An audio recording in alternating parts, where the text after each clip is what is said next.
Welcome to the Tour of Croatia. As you can see from this vantage point, the road's kicked up today.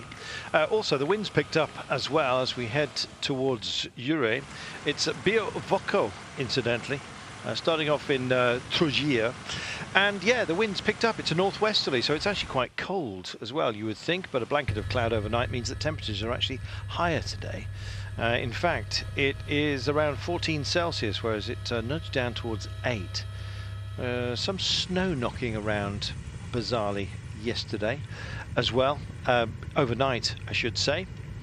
This was yesterday's breakaway, so just a quick look back at what we were dealing with on day one. Very much different to today, save for the arm warmers which were there and the helicopter busy doing its job herding the local animals. An inevitable sprint was in the offing, and of course Vincenzo Nibali keeping his powder dry for this second day, as the pictures you're looking at were from yesterday indeed. He was kind of just staying safe. That was the order of the day for Nibali. In fact, he came up reasonably high up the order just to make sure that he got in without too much trouble. I expect fireworks from him today, a race that he's vowed to win ahead of the Giro d'Italia. Well, that's always big bragging rights. Yesterday when we came to the sprint, some out-and-out favourites in this race, including Nibali overall, and as far as the sprints are concerned, Sasha Modolo and the man from UAE went up against Giacomo Nizzolo of Trek Segafredo, the Italian champion, late on. In fact, the Italian went long and started to fade, with Nippo Fantini sending a couple of men to play the party in the orange. It was a little bit rough out there, and all credit to Modolo that he kept calm. Trek did a big lead in for Nizzolo, the Italian champion, so two men with red shoulders ahead of the Italian tricolour at this point. When they pulled to one side in order to release him, it all kind of went wrong, unfortunately. A defined side of the road, there was a shorter way through, there was a pinch point due to a camera position as well. Nizzolo was the man the cameras were looking after, but he faded, and through came Modolo for a great victory, and in fact to the chagrin of Vini Fantini, who did a good job yesterday. In fact, with Grosso and Marini finishing second and third, Dylan Page nudged Nizzolo, who was fading fast at the line, into fifth place. Page fourth, but Modolo is our leader today and will be wearing the red and white checkerboard leader's jersey. Good sound riding then from the out-and-out favourite for the sprints, of which we'll have more tomorrow on stage 3. Trouble is, the quick men have got to get over the lumps today, and they are significant, I'm afraid, on stage 2. So Modolo stepped up in front of one of the busiest graphic screens I think I've seen. I've certainly spent some money on the graphic screens of our friends here in Croatia. So he gets the leader's jersey, and indeed time for us to then regather ourselves for what will be a tough day, especially as the wind will be playing a part. Now, because they go down the coast, essentially heading, as we join the pictures, they'll be heading sort of southwest, and because the wind is a northwesterly, it's a crosswind. They'll come down the coast, switch back and go up to Biokovo. When they do that, of course, they still have a crosswind, but instead of a slight cross tail, it'll be a slight cross head. Might actually have something of an impact. Modolo not given a time gap on anybody else, despite the fact there was a visible one, not deemed to be significant enough by the commissaires. So he gets his bag of shopping and heads off. Looks like he's got something from Tag Heuer. Wonder what that was. More than a hanky, let's hope. Modolo then picks up his 10 seconds bonus at the line. Ted Grosso did such good work out there, and indeed you can pick up bonus seconds as part of a breakaway. And in fact, this is what we're dealing with today. Trogir and then Okrug with a little tiny loop, and then down the coast. Now this direction we're heading here is down southwest, despite what you might think. Just graphically it works better, and then they switch back and then they climb up to Biokovo. Now that's still not aligned up with due north, but I can promise you our facts are correct. And indeed, as you can see, the sailboats are out. No real turns of white horses on the water, so a steady wind, I think it's fair to say, which if you're setting a spinnaker means a happy life, because basically you can just, if it is a steady wind, you just set it, sit back and have a gin, or indeed fruit juice. Today we are heading to those mountains in the background. They sort of skirt the coast here. It is absolutely spectacular. And indeed the sunshine today giving us the blessing of a little bit of warmth and picking up to 14 Celsius as we mentioned. So this is the Trogier waterfront. This is where Brian keeps one of his more modest yachts. The bigger ones of course are down in Turkey.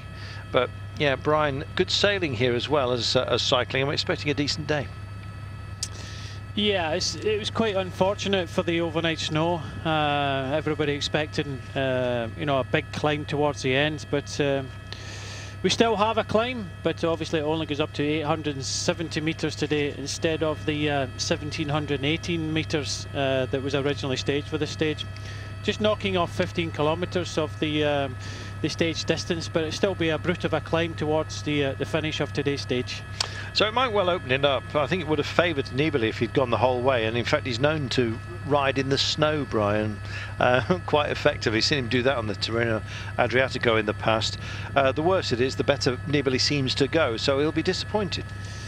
Yeah, he was disappointed last year in Tirreno when they cancelled the stage.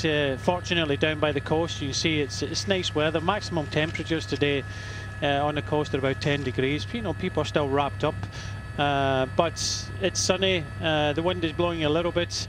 I don't think that will affect the stage today, and it'll be a GC battle up the final climb, which is now 13.3 kilometres in length and averages 6.3%. You can see from the hills beyond there is a dusting of snow knocking about, and you can also see from the flag here that it's horizontal on its staff.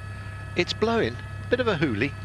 Brian's still in a t-shirt though, wearing a pair of budgie smugglers as well, so luckily we're behind the camera today.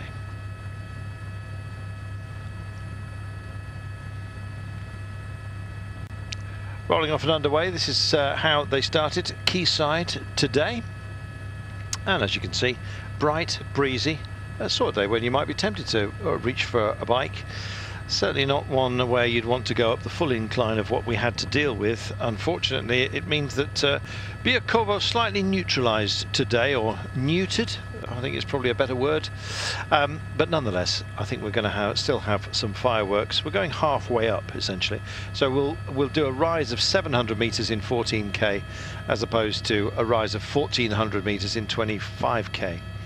So we sort of halved it, if you like, but nonetheless, it will still be a real kick in the pants at the end of the day.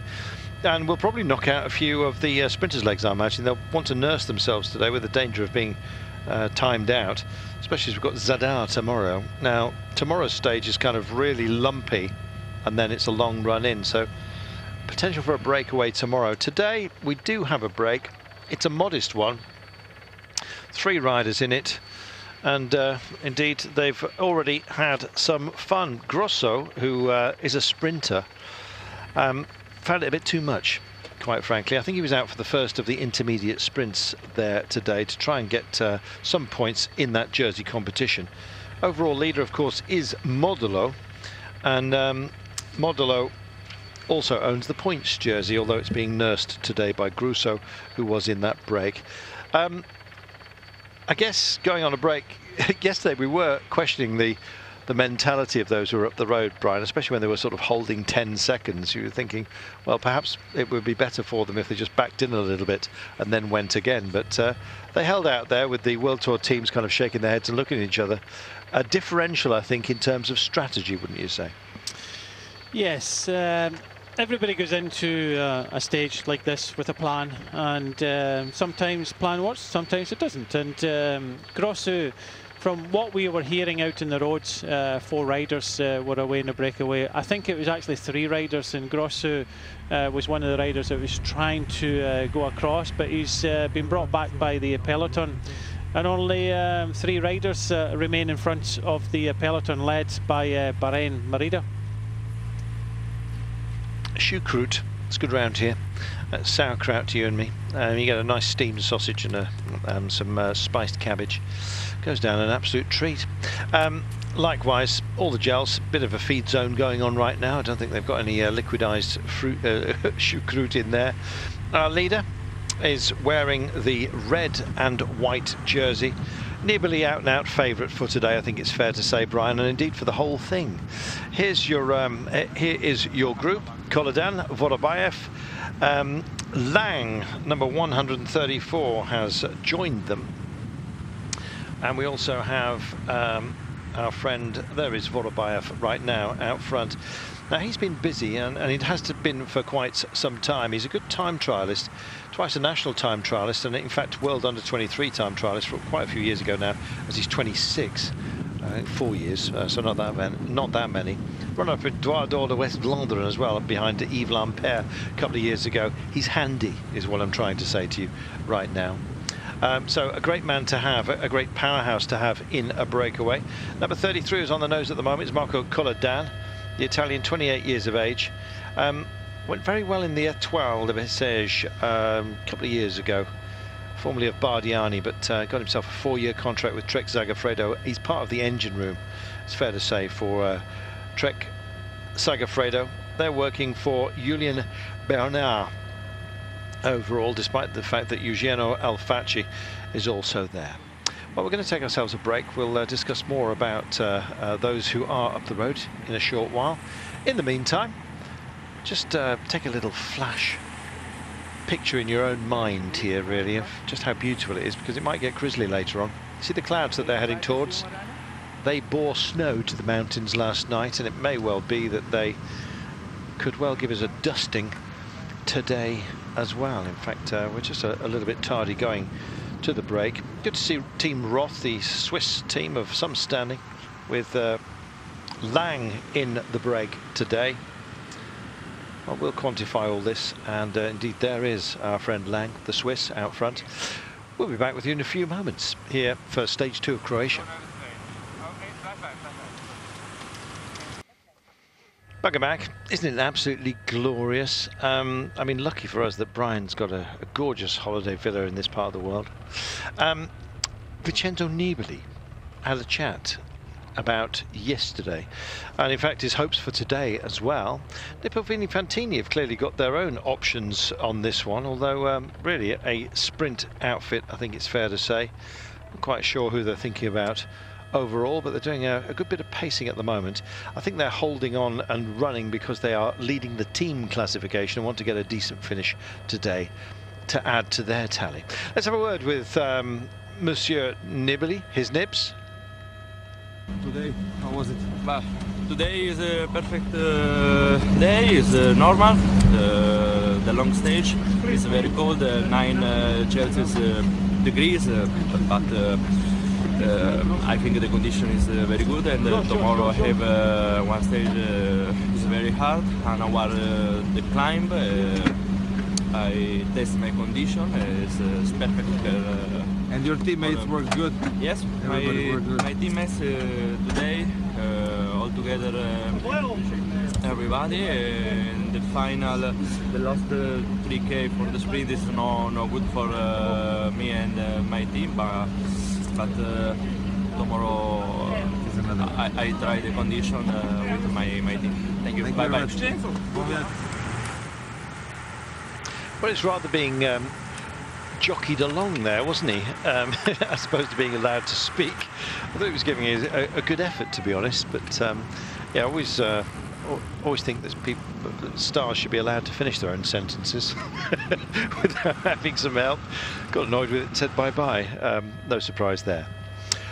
In our breakaway, we've also got Jonathan Milan, as you may have seen, from Bicicletas Strongman. He's a 29-year-old Colombian. Won a couple of stages in the Tour of Colombia as well. So he is from that nation that have provided us with such great climbers in the past. He should be a foil today for Oscar Sanchez, who's an outsider for victory. We've got some out-and-out climbers on display, one of which is Jaime Rozon.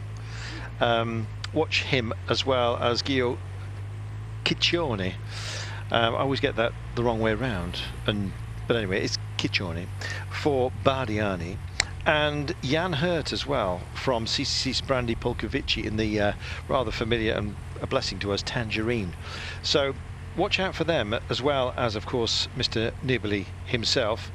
There'll be the usual stages. Jan Polanc is bound to go well today. Likewise, I'd say Zoidel from Felbermayr team. Don't really think it's going to be the defending champion, but he might surprise us. Kavzina, Jaime Rozon as well. Always goes well for Kaya Rural. And there'll be some other names for you to conjure with, I think, as we get higher up the mountain. Why not Jesper Hansen, that kind of rider as well. We've got some proper strong climbing talent, and Brian, some riders who are, I suppose you could designate them as pure climbers as opposed to GC men, and people don't really understand that as a pure climber it's not enough to win Grand Tours, but they may have their day, and we've got some good climbers here today. The thing is that there's a difference between riding a stage race and a one-day race. There's some really gifted climbers that can do it on special days, but as a GC contender you have to do it pretty much every day without fail, and sometimes some riders find that a little bit more difficult. But you know, we're going to see what the GC contenders are capable of today. We just heard from Vincenzo Nibali, and he said he's ready for it. He feels good, and it's going to be a test for him and his team today. So I think that's going to be the same for many riders, especially the World Tour teams. They do not know what their form is. They feel good, but it's feeling good and you know, racing up this climb, two separate things. So we'll see. But I think that Nibali is the favourite, but there's going to be some other surprise packages in the peloton today. It is an absolutely gorgeous day. Let's just tell you what we are dealing with. A couple of climbs coming late on. In fact, the final King of the Mountain is an all category. It's it would have been the biggest, or one of the biggest tests of the race, but unfortunately it's been chopped in half because of snow on the top. It's a question of just getting the logistics of getting up the broadcast and finish line material and all that kind of thing, because it really was a blizzard up there overnight. As a result, the climb's chopped in half. And that means that we could have a different pace about today, and the ability, Brian, to change strategy even within a day's race, especially if the weather can turn on a sixpence really, is an essential part of being a successful team. Yes, they have to adapt, and yeah, you know, that's why we love cycling. It's so unpredictable, and so is the weather. Unfortunately, overnight there was the snow that you know, the race organisers decided. Well, it was you know, the temperatures weren't going to lift too much today. The maximum on the coast was going to be about 10. As soon as we start coming inland, they organised the finish at 870 metres, where it's as you say, it's kind of half the climb, but the average climb was 5.9%. Okay, it was 28.7 kilometres in length, which is a bit of a brute. But today they're going to finish a little bit lower. It's 13.3 kilometres, but the average is 6.3. So we're going to see a spectacular climb and some real racing. When everybody thinks of 28.7 kilometres of climbing, not many people look forward to that. No, indeed. There are some nasty peaks in the turns that will nudge over 12%. The worst parts, which would have been heading towards 20%, were in the latter part of the climb, which is now no longer going to be contested, unfortunately. But nonetheless, we've still got something of a run with a couple of intermediate sprints to be contested. Unfortunately, and I think it is unfortunate, word that Edward Grossu was up in the front of the race turned out not to be the case. So real shame for him. And also we heard that Nathan Draper was also up there. I was looking forward to having a chat about the man from Team Wiggins. He may well have been early on, but not the case right now. So feast your eyes on this spectacular scenery that we've got here. Look how clear the waters are. Now, the beaches can be a little bit pebbly, not as sandy as some of you might like. But what that does is it gives very, very clear water, and the boats that bob in the harbours here, indeed just pitch off beachside, some of them, using a land anchor. They look like they're floating in the air. Such is the clarity of the water. It's absolutely beautiful. This man, Giacomo Nizzolo. What happened to you yesterday, Jack? He didn't quite deliver, is the answer, and indeed faded at the very last, which was a shame because he was my pick. But Brian got it right with Sasha Mordula. I think that was a cheat because he was obviously the favourite. But hindsight is an amazing thing. 2020 hindsight, guaranteed. So, looks like they're not overly combative when it comes to these intermediates. So we'll roll through one of these, and it looks like it's at the behest of Vorobayev to take the opening sprint. A little bit of a kickback next to one of the Vaporetti. That is a water bus that will take you between the islands here. And rather cheekily, some of the staff hang, would you believe, fishing lines off the back and then catch their lunch. Why not?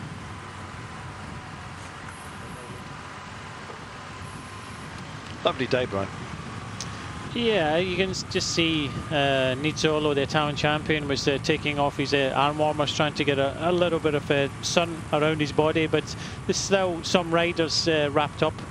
It's not, you know, although the sun's out, it's still very fresh, and I think the organisers have done the right thing. It was going to be a brute of a climb when you consider 23 kilometres of climbing at just under 6%, so I think the 13 kilometres is enough. And it'll be a good test, and the peloton, I would say 75% or even 80% of the peloton are not looking forward to this finish anyway. So yeah, other riders are thinking of the next few days, and I think that's why we were getting reports that Grosso was trying to go across to the breakaway.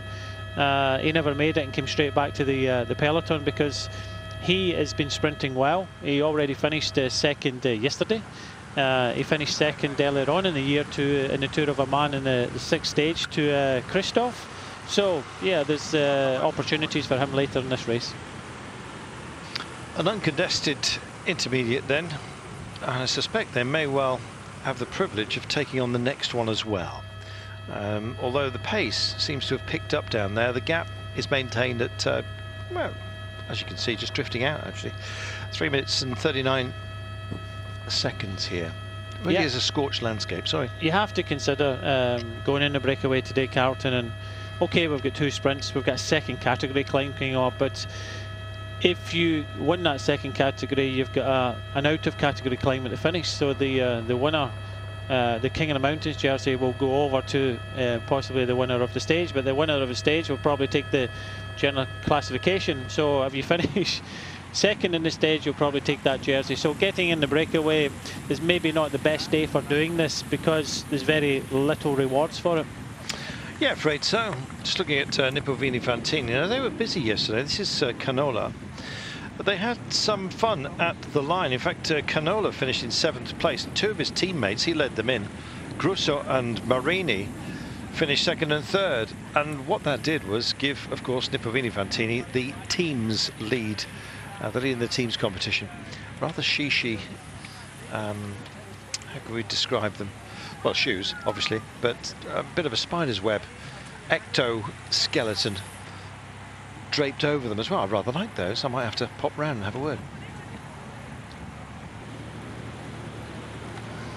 Welcome back. There's a green jersey. As you can see, that's the King of the Mountains jersey, and it belongs to that man. He did a great job yesterday, Nikolai Trusov. In fact, his teammate, Vorobayev, is up in the intermediate sprints today. Looks a bit indistinct, I guess, next to the Caja Rural boys who are here. I guess, Brian, it's time for us to have a chat about this climb that we're going to be dealing with and who you think may well be a feature beyond Vincenzo Nibali, which is a given, I think, today.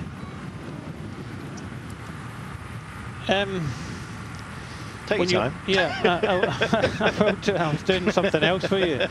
Yeah, I think Nibali is going to be a test for him. Who can battle it out with him? Well, you've got Jurasek of United Arab Emirates, and then Jesper Hansen, who was 2nd overall last year, moved over from Tinkoff to Astana.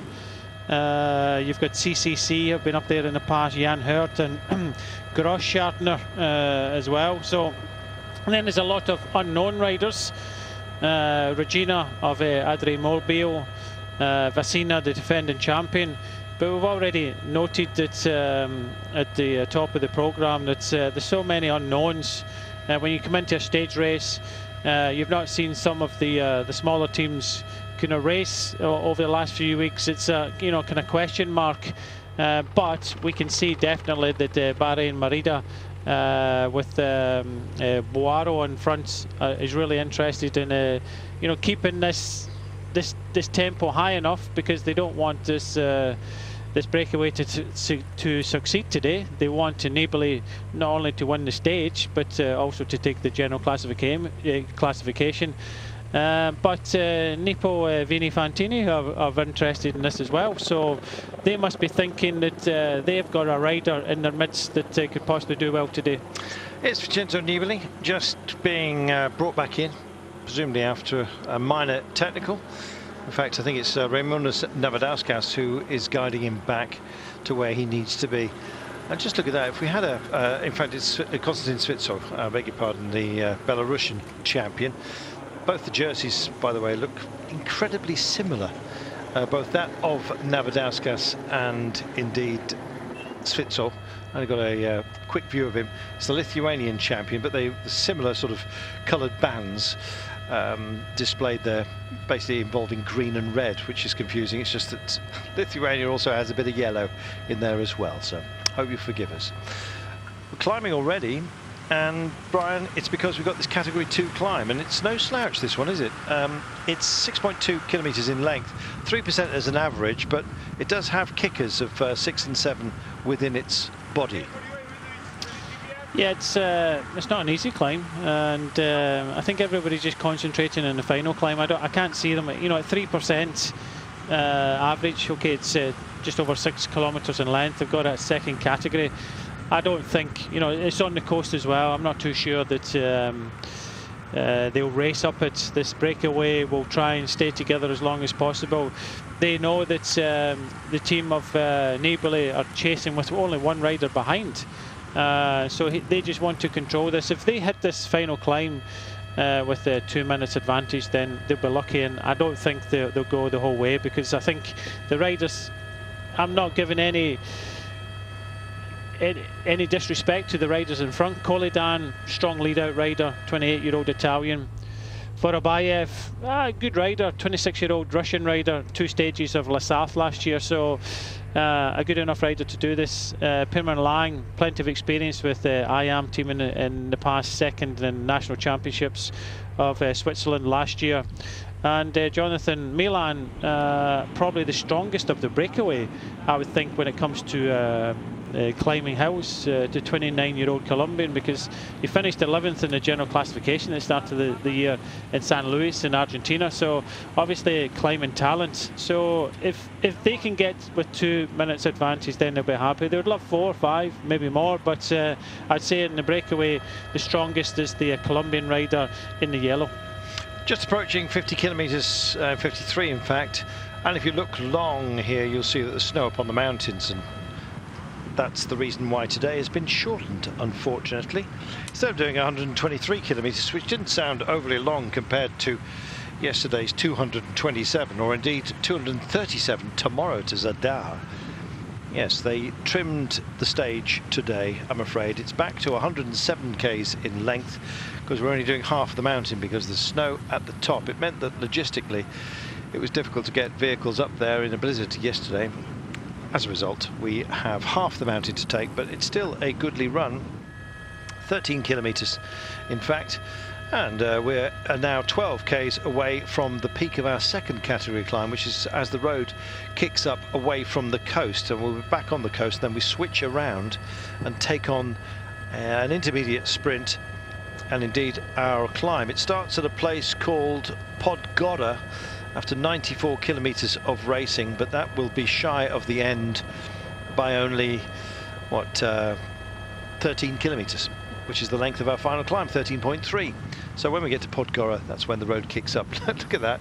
You could probably ski up there, Brian. I know I came back from skiing myself just last weekend, but didn't expect it here in Croatia. No, I don't think many suspected it over the last couple of years. It's been really nice temperatures. Okay, it's sunny today. Yesterday started in the rain, but I think across Europe the weather's been kind of fresh, and I don't think the organisers thought that this climb they'd be forced to shorten it, because it's an absolute beauty of a climb. Okay, just over 23 kilometres in length, but it was a beautiful, beautiful climb, and unfortunately they've had to take it a little bit down the mountain. But that's not going to make any difference at all to, I think, the aggressive nature of the stage at the end. It'll be bye-bye to this green jersey tomorrow for Nikolai Trusov. It is the King of the Mountains jersey with the little red and white accents, as you can see. That sort of checkerboard flag that we're so used to here in Croatia. Haven't caught sight of our leader yet. Sort of still got, I think he's got his cold weather gear on. Modulo not on display just for the time being. I hope he's all right. 50.6 kilometres then until we get to the line. So we're just about there, Brian. Mentally speaking, we always sort of start to jimmy up at around about 50 Ks, and it's likewise for the peloton today. And as you can see, they indeed are fully engaged. Nippo Vini Fantini have been lively, haven't they? They were yesterday too. Yeah, 3 riders in the top 10 riders, and Grosso wasn't that far away. That's the rider in the blue points jersey there. And he can feature over the next few days. But I think Nizzolo, who was there and thereabouts yesterday, but you know, kind of faded towards the end, he'll get better. Modulo, the race leader and stage winner yesterday, looks strong enough. He had Gardini and Ferrari to help him towards the end and had a strong sprint.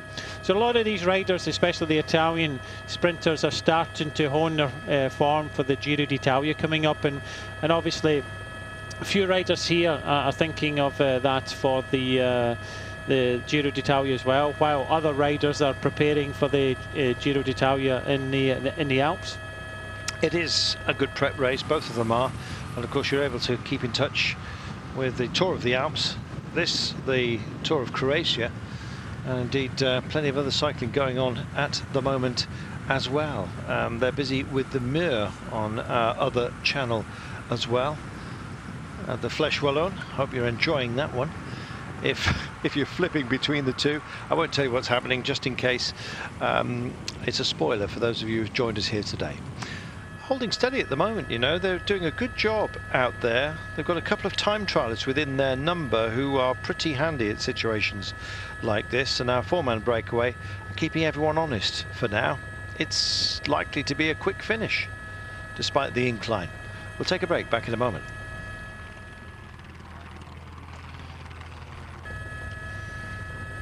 Welcome back. Well, some of the principal teams are starting to just move themselves into position right now. I think it's probably a safety first thing as well. Coming to a pinch point, a couple of pinch points, basically being tunnels, I have to say.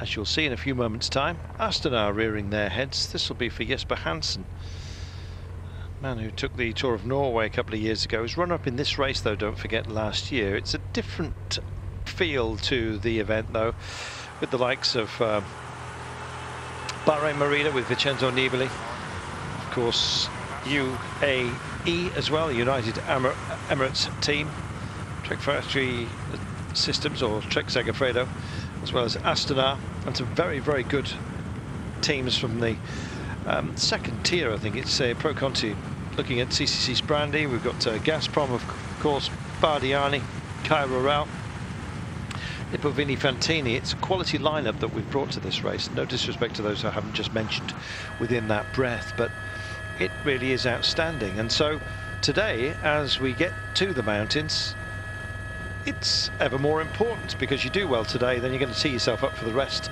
of this race.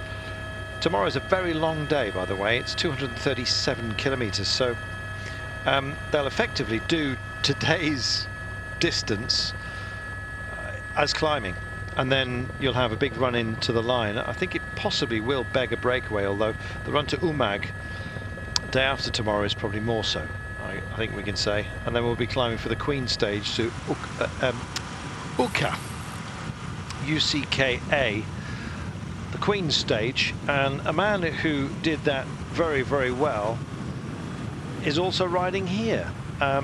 Formerly of Trek, Zoidel goes well in this kind of terrain, and I think he may well have some fun today. He doesn't like downhill, and he hasn't really got any downhill to deal with.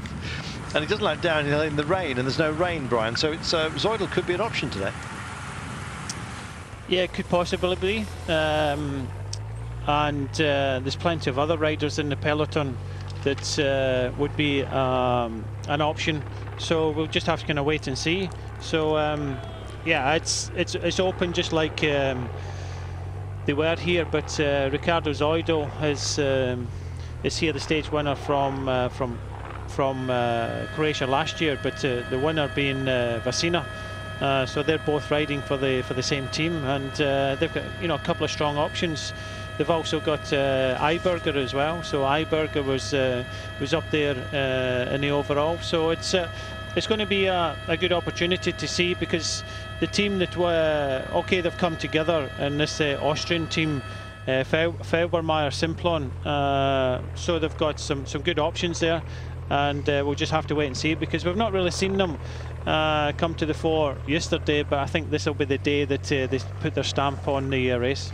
I think you're right, and some of the lesser teams, no disrespect to them, Adria Mobile coming to the fore as well, to join Vini Fantini. Everyone believes they've got an option today, and they might be right. Welcome back. Well, tapping into this one, we will crest this. It's a little bit of a ski ramp down to the next intermediate sprint, where I think the breakaway will make it. And then we've got the none too small matter of the final climb, although it's been neutralised or neutered, chopped in half. That's not neutering, is it?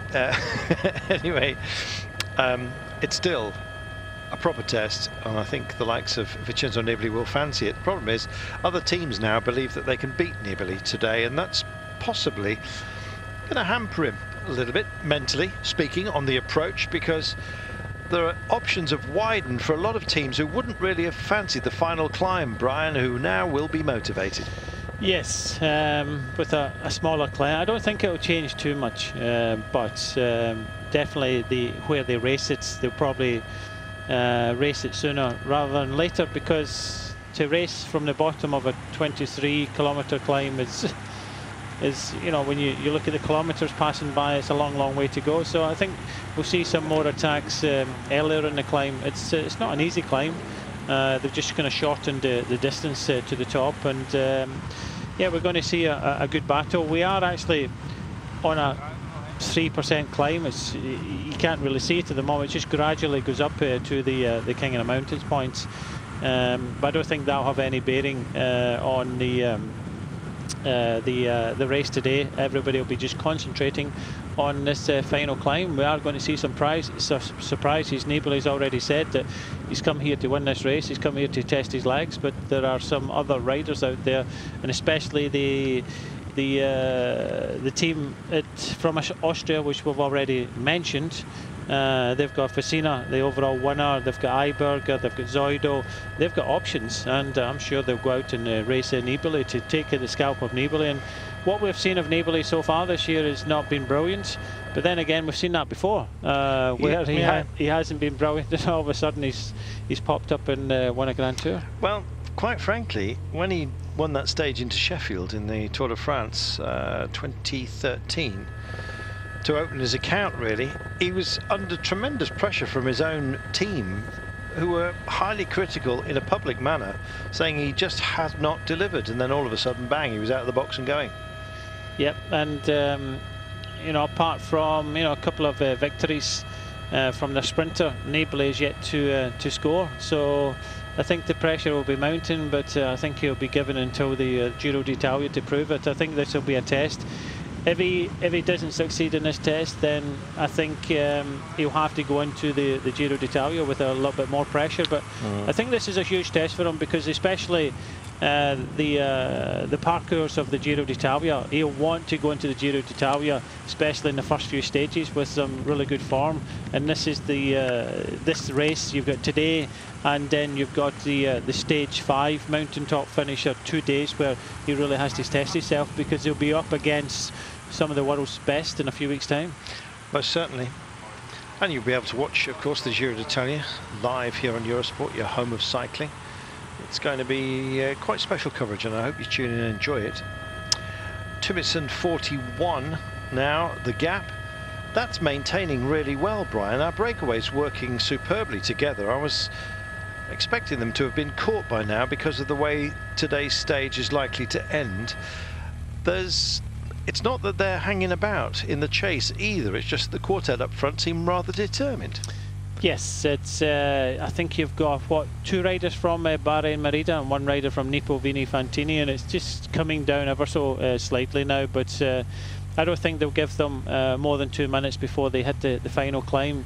Nibali and also Canola feeling good. They want to try and win the stage, so it's an option for them and not an option for the breakaway to stay away today. Come on then. I know it's a long way out. Should we put Nibali to one side, or do you want to include him? But you've got to have a cheeky side bet, somebody that people may not necessarily have heard of. Who are you going for? Okay, I'll come back to you. Just give me a couple of minutes on this. Do you know, you keep on throwing it at me. He's such a professor in this regard. We'll let him off. I'm going to go today for... I'm going to go for Jan Polanc. There we are. From United Arab Emirates, because I think they're in winning ways. Obviously after Modulo yesterday, so I'll go for Jan Polanc. Took a stage in the Giro. He's pretty handy and likes this kind of terrain. A little bit punchy. And I'm going to go for Jan Hurt, who's an out-and-out climber. He's just back from altitude training. I think we mentioned it a couple of days ago. He's for CCC Sprandi Polkovici. And I think they've been looking lively, having a bit of a chit-chat, and in fact there they are, just hiding up nicely. So I'm going to go for Jan Polanc as my first choice, accepting that Nibali is just the godhead today, and that Jan Hurt will mix it up late on. We'll come to Brian for his thoughts in a few moments, but 41.6 seconds, sorry, 41.6 kilometres remaining, and still holding it. Over 2.5 minutes. I think they've done an outstanding job, and they are about to crest in about a kilometre's time. Snow-capped mountains. Unfortunately, we're not going up all the way up, or fortunately, depending on your viewpoint, but you can also see that some bad weather in the locale. It may well be we get some snow later on. We're going halfway up the mountain, but that doesn't mean that the snowflakes won't fall all the way down to where the finishing line is today. It's a strange and wonderful time of year in this part of the world. It's extraordinarily hot in the summertime. It has a very long summer, but a short spring and a short autumn. Does that make sense? So we have a very long summer, short autumn, short spring, and a sort of a regular medium-sized winter that gets extremely cold. And those harsh conditions are mirrored by the rocky, craggy landscape that you've got here, which doesn't break down hugely well to form sandy beaches. There are beautiful sandy beaches here, but more commonly they generally tend to be pebbly, but that gives you very, very clear water. Look, where's the sand there? But who needs it when you've got that kind of water? It's absolutely beautiful. It's like swimming in mineral water, except of course it's salty, so you can't drink it. You get my meaning. Gorgeous. It's mineral air certainly up here, Brian, and they're taking it well. Our men out front. Have you decided to pick who you're going for today? Yeah, I was just trying to have a look on the kind of form guide over the last few weeks. Kind of difficult because there's a lot of you know, smaller teams out there that we don't often get to see. But you mentioned Jan Hurt of CCC Sprandi Polkovici, but I also think that Felix Großschartner is an opportunity for today, but I think I'm going to go with the United Arab Emirates and Christian Jurasek. Gosh, so we're both going for UAE. There's a bit of inter-team Nissan rivalry. So I'm going for Jan Polanc, and you're going for Christian Jurasek. And do you want a cheeky side bet as well? I've just said Großschartner of CCC. So you're sticking with me in CCC as well? Goodness me. Well, there we are. We suspect that also featuring behind Nibali today, who rides for Bahrain Merida with the golden helmets, that we're likely to see a contender from UAE and indeed from CCC Sprandi Polkovici today. We'll obviously get it completely wrong now, and Jaime Rozon is going to come and just brutalise everybody for Kai Rural. I like the look of him, actually. It's worth dwelling on. He he took the Queen, was it Turkey he took the Queen's Stage Rozon? He's a young man who goes very well. He did well at the Coppi Bartoli, of course, as well. He was good in the Pays Vasco. He was one of those guys that Kai Roral just sent as a skyrocket out of the pack. And this is the kind of day where he could actually do it again. Usually a bit of a diesel engine, but he has got that extra gear when he needs it. Very good climber from Kai Roral, so don't be surprised if you see the green machine starting to work on behalf of Jaime Rozon. I think there's a few riders with Kai Roral as well that could possibly do well, including Alex Arambarou. So there's some options there, but as I said, we'll have to wait and see as we get close to the second category, King of the Mountains. Here it is. Carries a goodly amount of points, and so this will be virtual leader of that competition. And getting greedy. Well, they let him ride through the sprint, and he's gone and nicked Mountains points for Vorobayev. And a little look over the shoulder there from Jonathan Milan saying, hey, I didn't contest you for the sprint. What are you doing? He looks down, looks a bit sheepish, doesn't look at the camera, but he's done a job. That's what he's paid for, Brian. Yeah, he just took the maximum points there, just easing up now, waiting for the other two riders. I think of the climbers of the breakaway, the best climber is in fact Jonathan Milan. But sometimes these climbers, when it comes to a climb like this, they don't have the big sprints. That was a little bit of argument there. It's a shame we cut away from it. I think he was determined to have a word with Anton Vorobayev after letting him roll through the sprint and take the intermediate points and indeed the bonus seconds therein. Then goes ahead and nicks the climb as well. There's a breakdown in the friendliness. I imagine if they've got an ounce of energy left, they will all mob Vorobayev for the next sprint. I think that'll be properly contested. It'll come up, but they're more or less a downhill run, a couple of kicks along the way as well, to about 24 kilometers out. So that will be our next action point today. Hello. Gazprom decide that they're going to kick off and try and open this one up. But this is Artem Nish. Now, he can go all the way, Nish. He's that kind of talent, and they're letting him go, and I think this is more of a danger than they realise.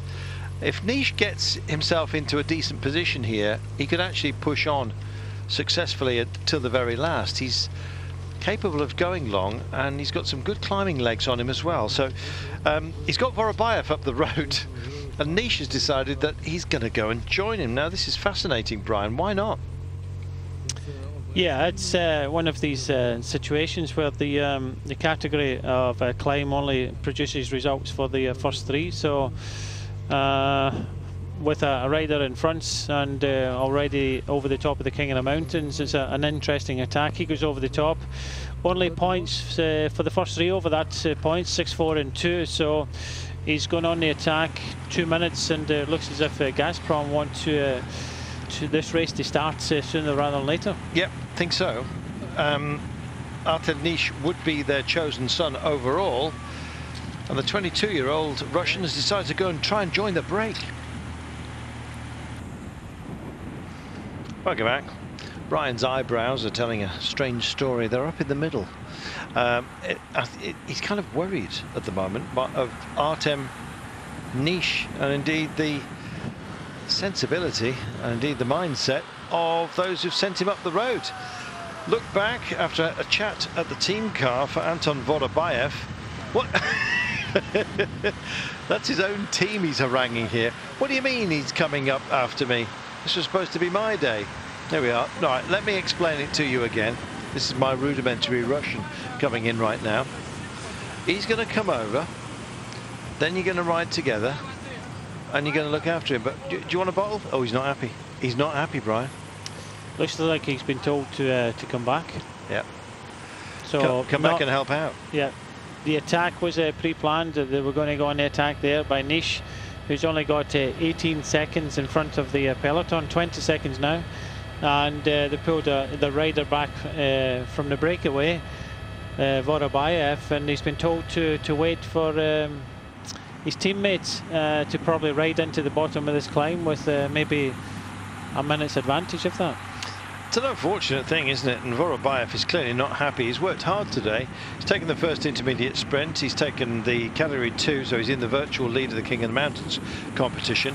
He'll cede that later on, of course. I don't know whether it's still going to remain all category. I believe it is our final climb today. It should really be knocked back to a class 1, I reckon, because they've halved it due to a blizzard over the top. This is the man who would have been there, who is the favoured rider to back, this 22-year-old Artem Nish. He's a good rider, and we've spoken about him earlier in this race. In fact, he's had some very good results for a youngster, not least of course going well in the World Championships as a junior. Finished I think, well, top 10, 8th it was, I remind myself, but 5th in the 5 Rings of Moscow, which is a very well fought race with all the seniors. It's kind of an impromptu sort of Russian road race championship, really, and so they've gone in behind him. Unfortunately, they've called out Vorobayev from the break, and he wasn't happy at all. It's like, I've done all this work, what on earth are you doing now? Do you think it's a misguided strategy, Brian? Well, the eyebrows say yeah. Yeah, each to their own at the end of the day, but it's always nice to have a rider in the breakaway. And we don't often see this, that we can see a counter-attack by just an individual who's hovering just over 20 seconds in front of the peloton. The peloton will know this. They'll be not too worried about this manoeuvre from Gazprom. But what I just can't understand is why they would send a rider back from their breakaway, because Vorobayev is a strong enough rider. A couple of stages in Les Arts last year. Not happy about waiting for the young pretender, while you can see the peloton are just freewheeling away, just saving themselves, and they can easily, you know, gobble up a minute on a climb, such as the final climb. So everybody's just waiting for this final climb, although Nish and Gazprom have got other ideas, and I think are wasting quite a lot of energy. Well, not only that, I think they're potentially going to cause themselves some arguments over dinner tonight. Yes, as Vorobayev starts hurling bread buns into the soup bowl of either the DS or indeed this man. Artem Nish is the protected rider for the team, the youngster, only 22 years of age. They're putting an awful lot of eggs in the basket that he is carrying at the moment. Well, they've ordered Vorobayev, who could have gone on to contest the second intermediate sprint, having taken 2 in a row. That would have put him way up there in the points competition.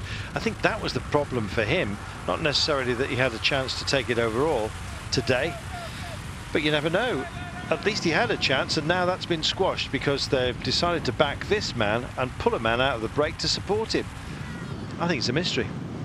It is, and that's bike racing for you. You can never know what a team are going to do. He's under instruction, and unfortunately for Nish, he's only still 20 seconds in front of the peloton while his teammate is waiting for him. I'd like to know where he is, to be honest.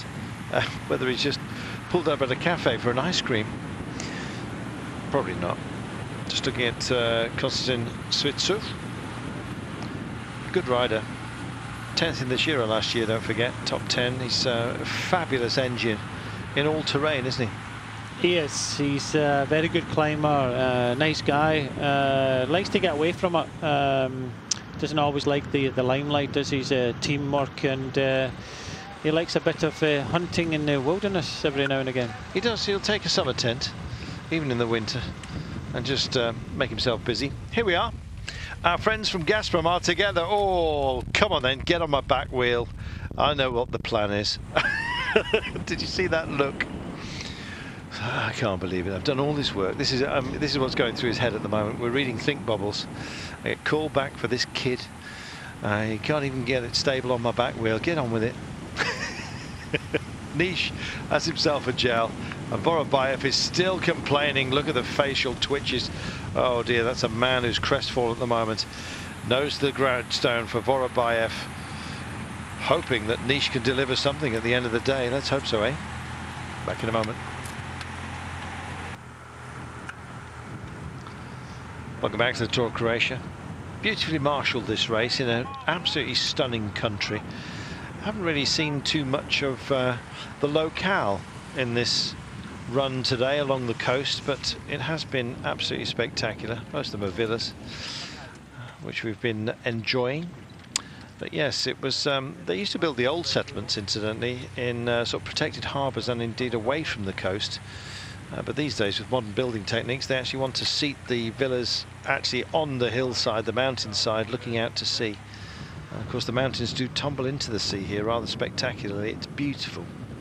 The break's down to 3, and Anton Vorobayev, who took the intermediate sprint, the first intermediate sprint today, and also the Category 2 King of the Mountains, is not here. And the reason is he's been called back to nurse home Artem Nish, who's sprung out, here they are, sprung out of the peloton. It's a battle to nothing.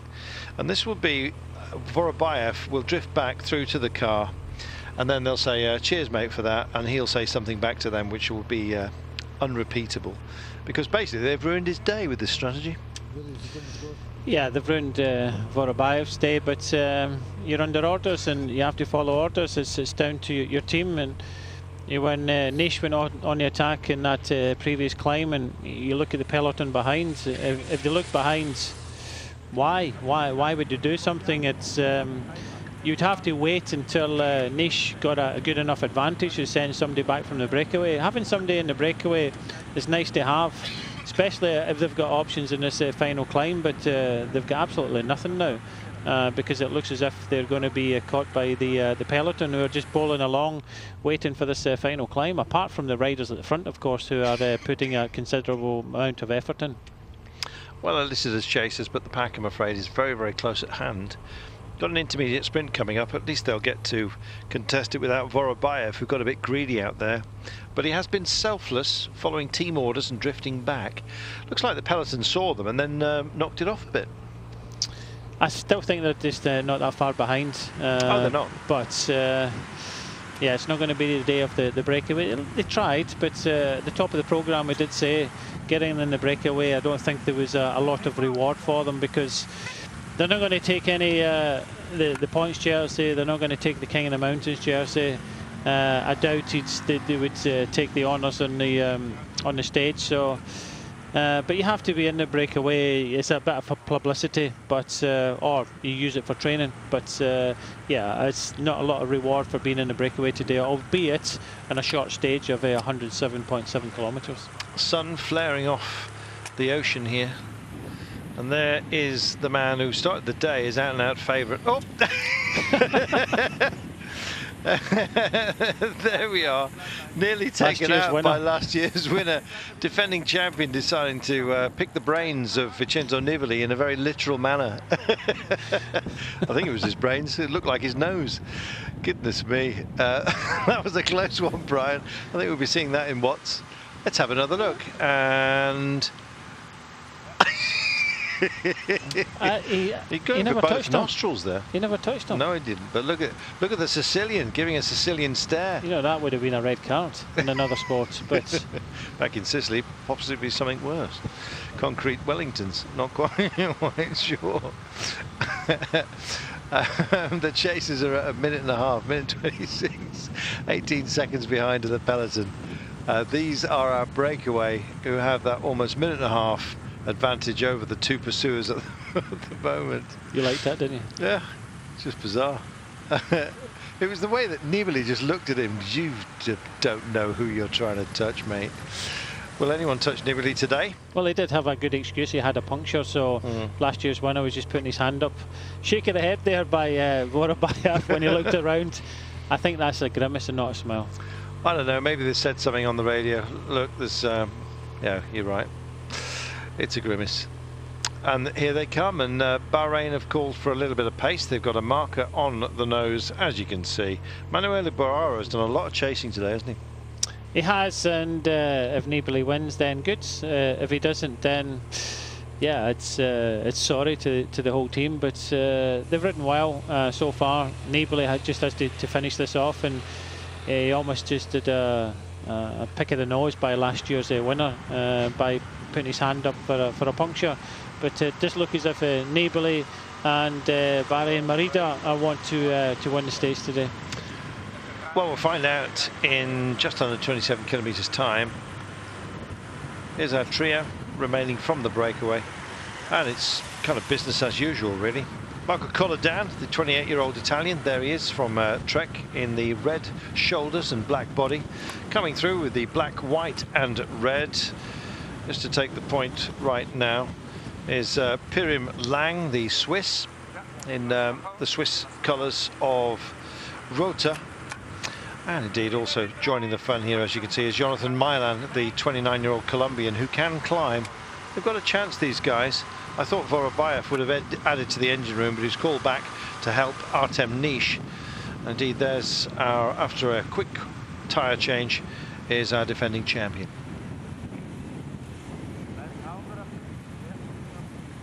Kvasina, defending champion, just rolling into this one. A Croatian. Must have been delight for them that they had a home winner last year, Brian. Yeah, it makes it for the tour, and you know, it gauges with the fans, and you know, this race is just going to get more popular every year. And Vasina, not the youngest rider in the peloton, but he came out on top, and you know, it made a lot for the race and for the riders in Croatia. Big cut through the mountainside here, as you can see. Take the road where you can. Incidentally, when they design the roads, both here and in fact all the way throughout all the nations that skirt the Mediterranean and the Adriatic, generally followed trading routes, and they were usually set by mules. You walk behind the mule as you guided it up the mountain, and gradually they just cut in the highways and byways, sort of bridleways that became roads, really, which is why they're so sinuous. And indeed, they've been followed and turned into proper routes centuries later. 25.3 kilometres then remaining. And so, Brian, we've got an intermediate sprint coming up. Who's going to fancy this one? Yeah, I don't think anybody from the breakaway. They roll through the front, the first one, and I think they'll roll through this. But I think everybody's just trying to save as much energy as possible for the final climb. It's shortened, 13.3 kilometres, 6.3 average. That's why it's such a great sailing area round here. That's why you see boats taking the wind. There's also a lot of safe harbours if the weather does pick up and become nasty. The wind tends to be constant rather than gusty, and as a result you can set the tiller and enjoy yourself. It's my kind of sailing, I have to say. Took a laser out in this part of the world. If you know what that is, it's a sort of a one-man racing dinghy, as it were. It's sort of a bit more than a surfboard, but a bit less than the Royal Yacht Britannia. It's great fun, it really is. Anyway, coming into town, we've got this intermediate sprint. We'll see whether it is indeed contested, because we're only a couple of 100 metres away. Who's going to be up for this one? How did the first sprint go, Brian? Vorobayev just took it. They just rolled through it, so I just think it's going to be a case of they're going to roll through it as well. So Colodan is probably one of the strongest sprinters in here, but I don't think they're worried too much about that. They just want to try and hit this climb with as much buffer as possible. Well, they'll carry that impetus. There's a little rise out of town. They dip back down, they take the turn, then they take the climb. So right now we're coming through Makarska. We will then race on until we get to Podgora, pass through Tuchepi, and then we make that turn. So 1 minute and 14 the chasers. Do you know, this is Anton Vorobayev now, angry and just basically doing enough. Doing enough to do the job, the task that he's been given, but without any great enthusiasm. You have to do as the team says. Yep. That's it. They're under orders. You don't get an opportunity. Professional bike riders do as they're told, and that's it. They don't have a question. You could see him. He wasn't overly happy about doing it, and neither would I be. But you get paid to do a job, unfortunately, and you have to do that job. Yes, indeed. It's the reason why, personally speaking, I think a road race champion, indeed at the Olympics in particular, it should be the entire team that receive a medal, because they've all helped out in some regard, even if it's just by neutralising those who are chasing. Isn't it gorgeous? Very much reminds me of some of the finishes that we had on the Tour of Turkey, actually. Yeah, very much so. The marinas and things like that. Yeah, and it is. It's a beautiful country as they just roll through, and Kolydan just takes the maximum points there from Pirmin Lang and the climber at the back, Jonathan Milan. Yes, good effort by these guys. They've been out there for much of the day, but as you can see, at the moment they've got 1 minute and 30 on the peloton, and the chasers are about 15 seconds off the nose of what is now a motivated group, because they're going to want to get themselves in good order. Right now we've had that sprint. We'll hug the coastline a little bit more. It does rise just a little bit as we just come in from the front line houses, so they've got a little bit of protection as well. You can see the wind is billowing today, Brian, although it's actually coming in from the northwest, and that's been they've had the hill to protect them much of the time. The cut in the road has meant that the wind has not been overly a problem today. Yeah, it hasn't. They're down on the coast, and there is some sort of respite from the wind. You can just see the palms and things like that. I say the road, they aren't blowing too much, but it's not the wind is going to be a problem today. It's definitely going to be this final climb.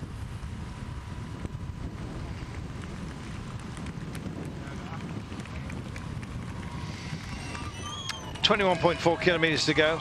1:17 then is our gap as we stand.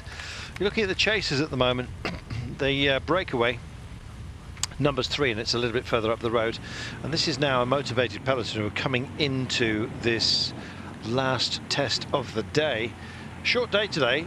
Was 123 kilometers, but even less than that, 107 only to be dealt with. Excuse me. That's going to allow the sprinters to have something in their legs tomorrow. By the time the early climbs are out of the way with, there's a long run-in of about 100 kilometers to the line tomorrow, so it should be a sprinter's day again. Stage 4 will be for the breakaway almost certainly, because the Queen stage the following day is where this race will be decided. Just trying to see out. Little dog's been allowed off the leash, and in fact the owner there standing bolt upright. It looks like a Lancashire heeler. If they ever get hold of your heel, then they generally tend to get launched. My old Uncle Henry had a couple. They weren't nice dogs. And I like dogs. Anyway, Lancashire Heelers Association getting in touch as we speak. It's probably some kind of Croatian corgi, but anyway, moving on. 3 up the road, taking on a little bit of sustenance. We've only got 20.8 kilometers, Brian, but this really does kick up. It gets nasty. Yeah, it's just about 7 kilometers to go now to the bottom of the climb. So far, earlier on today, we had a breakaway of 4 riders. And Grossu, the second in the stage from last year, tried to go across to it. But then went back to the peloton, and the 4 riders continued on until the second category climb, where Nish from Gazprom, the rider at the back, number 63, decided to attack, a pre-planned attack by the team from Russia. And Vorobayev, who was in the original breakaway, the 26-year-old Russian, was told to wait for this man, and they're just hovering in front of the peloton. Hovering they are, although their advantage over the peloton has just expanded a little bit. I think this is possibly as team orders get discussed as they make their final approach. Looking forward to this, actually. The pace is going to get knocked right back. We're not even on the climb yet, but you can see everyone is out of the saddle. This is one of these intermediate lumps that I was telling you about that they've got to deal with. There's a couple of them before we get to the foot of our climb in a place called Podgora. When the Podgora, once we pass through there, it really does get rather brutal. Israeli Academy are here. Jason Lowndes, I was expecting to be more of a feature yesterday than he turned out to be. He was up there, he finished in 11th place, and as far as the overall is concerned, can't really see who they're going to be backing. James Knox, I would have thought, for Team Wiggins, those of you listening in the United Kingdom. As far as Europa Ovni are concerned, I realise that this is possibly a barrel that's being scraped here, but Sebastian Lander and David Pacciardo may well feature at the end, but it's a long shot, as is Mustafa Sayar from the Turku team. Muccelli will be the chosen son for the Carmen team. So we've done the honours of speaking about those much further down the order, but don't forget we've got here Jesper Hansen, who climbs well. We've got Zoidel, formerly of Trek, now with the winning team from last year. A team that denied Zoidel himself, actually, and they sort of said, I don't know, maybe they felt sorry for him and offered him a job. So he's with the defending champion these days, part of the Felmermeyer team, and Cavazina it is, who wears number 1 here today, had a puncture, got himself back in, got himself settled down and repaired. Not before he'd almost stuck 2 fingers up at Vincenzo Nibali, and he was so close he almost cleared his nasal passages. Nibali gave him the Sicilian look, which is not a pleasant one. And here is our duo of chasers that are about to be wound in. And watch Vorobayev on the front. His head's going to go down. And indeed, the tears may well start to roll as he thinks what might have been. Caio Roral are going for it, and this is for Jaime Rozon. Why not? They're on full charge right now, and this is fantastic. They've got Alex Aranburu, but Jaime Rozon is a great climber. And he's on good form as well, coming out of the Basque Country Tour, where they did exactly this, attacked into the inclines and then released him. He was more often than not caught, but it's great strategy and good drama from the Spanish team. Yeah, I love the way the team ride. They're always riding aggressively, taking the race by the scruff of the neck. Now, they don't want to wait. They want to kind of really drive it into this final climb. They're using up a few teammates at the front of the peloton. Not too worried about the 49 seconds between the breakaway. They're just thinking of making it a little bit more difficult for the riders that have been sitting in the wheels pretty much all day in the breakaway. Long stage yesterday, 227 kilometres, and quite a long transfer as well. So that's why I think today they've decided to keep the stage fairly short. It was originally 123, now 107 because of the snow. But it was a bit of an effort there by Caio Roral. Now the World Tour team of Astana come up to try and control the pace. Well, this will be for Jesper Hansen, runner-up in this race last year. Very, very handy. Did a good job on the Tour of Norway, of course, which is sort of craggy terrain such as this. Slightly different food, mainly herring based. Anyway, looking at the back of the peloton, and some really are chugging, as you can see. Been a difficult couple of days. This is Canepa we're hoving in on right now from Europa Ovni, with the Italian flag sort of splat on his backside. Sort of suggests Italian champions, but it is only a suggestion. 43 seconds now, the peloton from our breakaway. It's basically all over for those who've been up the road for so long today. It's this final incline that everyone's racing for. They may well believe they've got a chance, but frankly, I think that's in La La Land. Once this kicks up, there's a lot of highly motivated teams out there, and it's almost Vincenzo Nibali, I think, may well almost become dismissive today. It seems to be a day for favourites. Will it be in this one?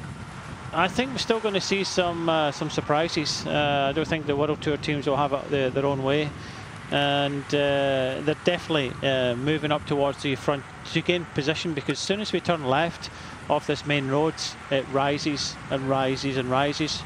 Fortunately for the riders today, we don't have the 23.7 kilometre, or the 28.7 kilometres that was originally set out. Because of the snow, we've got 13.3 kilometres at an average of 6.3%. Will it be Ciccone today that he's back from injury? The man who took a stage on the Giro is a great climber. He's riding for Bardiani.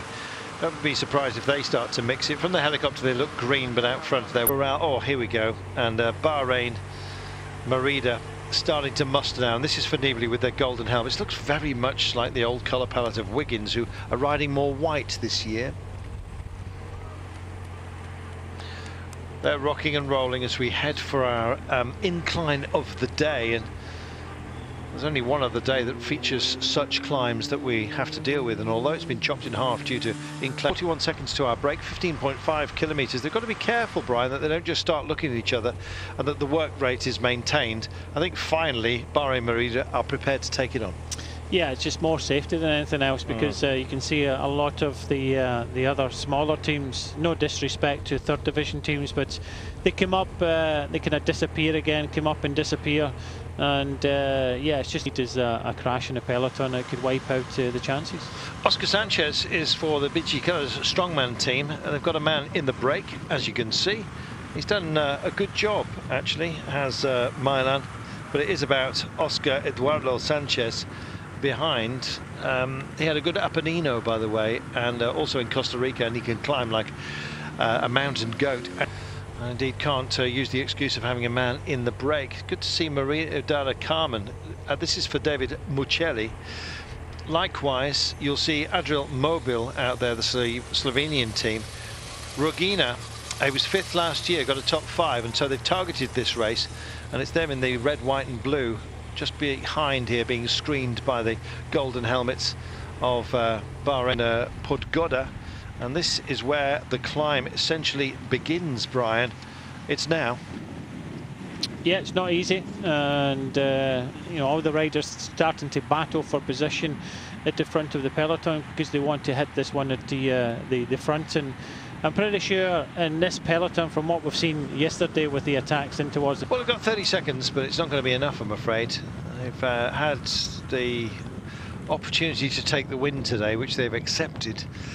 And that can be quite wearing. They've made the turn. In fact, this is where we've got a bit of a headwind. Right, by the time they've rounded this headland, Brian, it will then be a crosswind again, albeit from the other side. Yeah, it's. I don't think the wind will come into play too much as we head up this climb, because the speeds that the riders are going to come to, it's not like the Belgian flat roads where they're doing over 30 miles an hour in the bunch splits. But yeah, it's going to play a little bit of a part. But Bahrain Merida and the gold helmets towards the front. Just trying to hold the front. Astana challenging in the left-hand side, and so are the Turco team in the green, the team from Turkey in the middle. Sayar, it'll be the chosen son for Turku. It'll be Julian Bernard for a Trek Segafredo out there. Durasek, Niemec and Jan Palank. Jan Palank, my choice today. Brian's going for Durasek as an alternative to Vincenzo Nibali, who we think will dominate. Nibali, rather strangely before this race, Brian, has said, yeah, I'm going to win this race. I'm coming out. I'm here to win. He's often more quiet than that. He's sounding very assured, which is good as we start our climb now. Yeah, just off the main road, as said, as soon as we go left, it will be a push for position, and you can see why. The road just a little bit of a pinch point, but once we're onto the main climb, I don't think there's any worry about road space. Well, Vincenzo Nibali asked to be delivered at the front. He's there right now, and you can expect to see some movement reasonably quickly. There it is. 3.5 kilometres, average incline 6.4%, but maxing out about 12 on occasion. And they won't like that. You see the grate, they've had the grates, the vents of that grate set, welcoming the wheels of the cyclists, and well marshalled that was. Yeah, it was very well, but you can just see what happens in this sort of stage. As soon as you hit the bottom of the climb, everybody's just easing up. Astana going for it. Jesper Hansen will be a feature today. And here comes the response almost immediately from Trek Segafredo, and I think it is Julian Bernard who's on the chase. Straight into the incline. The camera bike is offering up maybe just a little bit too much help. Nibali's boys haven't really broken the rhythm just yet, but Nibali is there and he's monitoring the situation, I think it's fair to say, as the climb begins proper. Yeah, the peloton, it's exploded at the back, but it does look as if a lot of teams, as expected, shorter climb, 13.3 kilometres, and they decided to attack it right from the bottom. Looked like to me the Trek Segafredo rider was Laurent Didier. There we are. So, eating into this one. If it is Laurent Didier, he's a handy man. He's, I think this is possibly just as a marker. Turku, though, mean business, and they're digging into it. Is this? This is looks like Orkan to me, but I think it must be Sayar from Turku. He's certainly giving it a good old push with 12.7 to go, and they've got a bit of a gap here, Brian. Yeah, 3 riders now. The third division team, Turku from Turkey at the front, Astana World Tour team in the blue, and Trek Segafredo with Didier just at the back. Some of the quick men further down the order. You saw Daniel Auer there. It was a feature of the sprint yesterday in the blue, just not having an overly happy time. We need to get back up front, and so we do. And Oscar Sanchez is digging in for glory. He's there on the chase, the Colombian, and he's rocking and rolling with this. You can see just how steep some of the turns are, Brian. Yeah, average is 6.3, but I just can only imagine what the riders would have thought about doing 28.7 kilometres up above the snow. So shortened to climb, but it just means that these riders are hitting it fast. Yeah, very fast indeed. Here we go, taking the cut, as you can see. That's Rafael Rice. We're still hovering at the back here, I'm afraid, with these pictures, but it's all kicking off at the front, as the faster men will have some fun tomorrow, but not today, I'm afraid. Bardiani Simeon also there as well. That's Albanese. Their chosen son today is Ciccone, and I suspect he may well be doing something, but this is not the picture we want to see. 12.1 to go. Thank you. That's more like it. Here we are. Bardiani just starting to bounce, so they're top and tail at the moment, and Ciccone is there in his orange capped sleeves with green and white, just riding the centre of the road at the moment. And here comes CCC Sprandi. Jan Hurt, when's he going to invest? I think he might. He and Grosshartner, flagged up by both Brian and myself, and in fact CC Sprandi are occupying centre, middle, and of course both sides of the road as well. They've got some options here. Trek trying to pick it up, digging in for glory. There of course is our the man who wears the points jersey on behalf of our leader Modolo, but won't by the end of today, I am sure. So 11.9 kilometres of today. This is essentially the gruppetto that's been disengaged off the back. They'll ride it in, and some of these fast men will have some fun tomorrow. Not right now though. Time to go if you've got what it takes. I still think it's a tall order with 11.8 of this kind of incline, Brian. Yes, it's not going to be easy at all. Looks as if it's still Laurent Didier on the attack for Trek Segafredo. I also noticed the race leader Modolo is up towards the front looking after Durasek, but yeah, the attacks are still happening as expected when we hit this climb. The first GC battle we've seen of this race so far, and you just see the peloton has exploded. Not sure why we're not getting any aerial shots at the moment of those out front on this spectacular coastline, but 11.6 kilometres it is remaining, and indeed we've got ourselves another static cam looking back down here. Two up the road, and there are the pack. Maybe the wind has had something of an impact. In fact, it's been a thinning down, isn't it? What we got here, Brian, 50, 60 riders on the chase. Been a big attrition on this climb straight away. Yeah, you hit the climb, and you know if you're going to be there or not, and a lot of the riders are maybe not suffering. They know that they're saving their legs for, they've done their job, they're saving their legs for another day. So it's going to be an interesting one, because Trek Segafredo are really interested in keeping the tempo high. They've taken Caja Rual's Arambarou, who we mentioned as well. There's a few riders with Caja Rual that could go well, but decided to attack this race. We love the riding style of Caja Rual, but still a long way to go, 11 kilometres. The Caja Rual rider here is Alex Iranburu. I suspect he'll be a foil for Ronson, but if he's good enough, and well, he's team principal here for Caja Rual, why not push on? And he's going to be out of sight as they come through this little gated house here, and indeed through what looks like a minor citadel as we take on this incline. It is lovely round here. 8 seconds only they've got, but it could count. We'll see what everyone else has left in the locker room as they'll come round and back into vision, and there they are, and it's being led by Bahrain Merida, and CCC Sprandi Polkovici are up towards the fore and doing a lot of the work here. Lipovini Fantini just starting to fade ever so slightly, more of a quick man's team that they have brought along here this time by. Just over 10 to go, Brian. Yeah, Laurent Didier for Trek Segafredo. I don't think anybody else in that team is capable of doing a job today apart from Didier, but he's striking out very early. Arambarou, Caja Rual in the green there, he's got other options, so why not try and send someone up there? But it does look as if the World Tour team of Bahrain Merida have got to the front of the peloton and are starting to set more of a tempo. They don't want all these attacks. They want to settle down into this climb. Still just over 10 kilometres to go. A lot of racing, a lot of attacking, but spectacular countryside, and the organisers deciding that because of the snow overnight, they're not going all the way to the top. Yeah, it's a shame, because essentially that's the big dramatic stage that we're dealing with. For Trek, there's also Julien Bernard, who had some very, very good climbing results. Tour of Hainan, also US Pro Challenge. He actually did not a bad job as well in the Dubai Tour at the Hatta Dam. So he can take on an incline. So don't be surprised if Laurent Didier here may well be a foil for his teammates, but it looks like he's going for it himself at the moment. Quick look back, a sense of urgency, and CCC Sprandi are mobbed at the front there. Yeah, you can just see them picking them out in the orange. They have got the company still.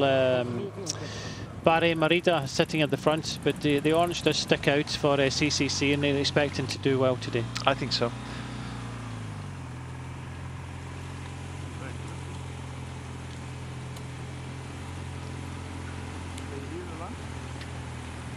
"10 kilometres of this day remaining, a shortened day, only 107 kilometres in length after the top of the mountain suffered from snow last night, and so as a result it was a problem for getting all the logistics into place. We're talking TV cameras and the like.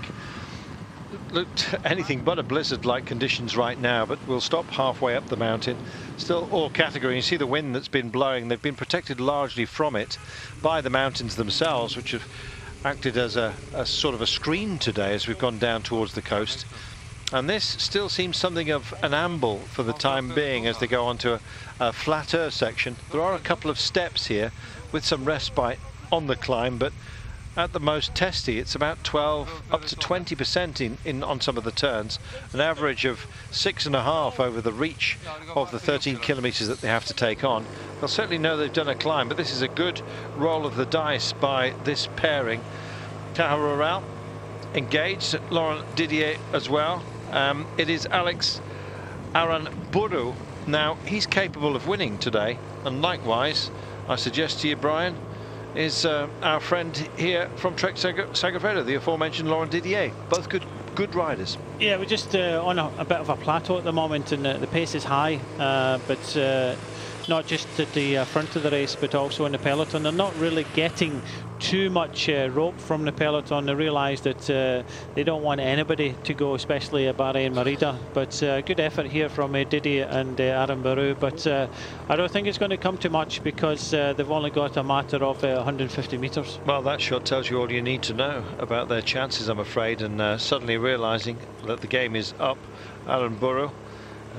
Almost, you can almost hear an exhalation there, and he's looking back to see where Ronson is. Jaime Ronson within that group. We'll see whether he suddenly pops up. The yellow and black as well of Bicicletas Strongman are here, the Colombian team, and Oscar Sanchez is mustering. We'll see whether he goes in a short while.